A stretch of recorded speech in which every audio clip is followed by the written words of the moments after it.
For pretty much all of us since we have been born here in the United States, psychedelic drugs have been seen as bad and dangerous. This hasn't always been the case, though. Let's take a look at the progression of the cultural norm of psychedelics are bad. For centuries, many cultures have used psychedelic drugs in religious ceremonies. The natives of Peru used ayahuasca as a treatment for the spirit. The indigenous tribes of Mexico used sacred mushrooms, which they called food of the gods, in their religious ceremonies. These psychoactive drugs caused hallucinations, out of body experiences, and euphoria. They use these substances as a way to commune with their gods and ancestors.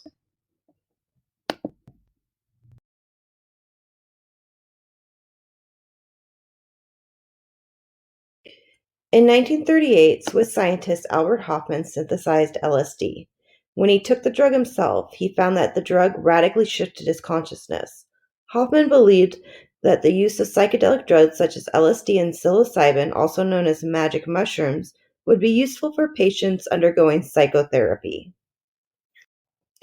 When psychoactive drugs were given to patients suffering from depression, emotional trauma, and addiction, the drugs seemed to help them improve when therapy alone didn't seem to help.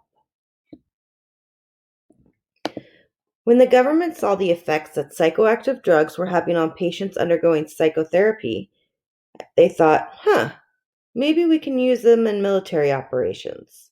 The CIA began to experiment with LSD, thinking that maybe it might be useful in interrogations and potentially useful in gaining control of bodies whether they are willing or not. Think raising an army or enabling assassination. In the late 50s, early 60s came the hippie movement. This free-loving generation was tired of the wars and oppression and wanted to open their minds to other possibilities. They wanted to leave this society behind and form a new one altogether. Naturally, psychedelic drugs were involved, as these were able to expand one's mind and see things in a way that has never been seen. Now, here is where we come to the psychedelic drugs are bad part. The government didn't want a generation of young radical thinkers going against the system that was in place.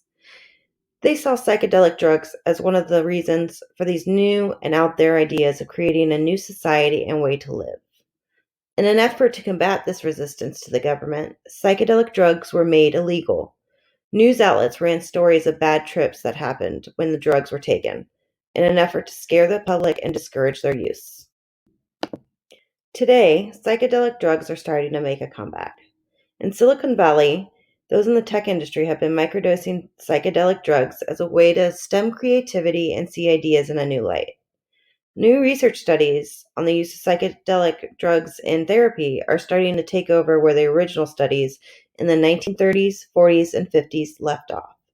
Hopefully, here in the near future, the cultural norm of seeing psychoactive drugs as bad and dangerous will be a thing of the past.